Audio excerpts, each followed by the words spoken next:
26 नवंबर के बाबा साहब कानून बनवले हो, अपने बहुजन के बाबा सब हक अधिकार दिलवले हो।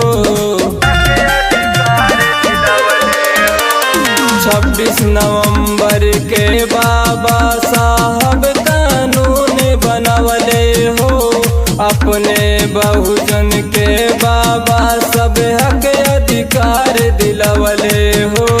ना मन करेला ना हो लोगवा, ना मन करेला ना मन करेला ना हो लोगवा, ना मन करेला ना कि हमारे भीम के लिखल संविधानमा के लोगवा ना मन करेला ना, कि हमारे भीम के लिखल संविधानमा के लोगवा ना मन करेला ना।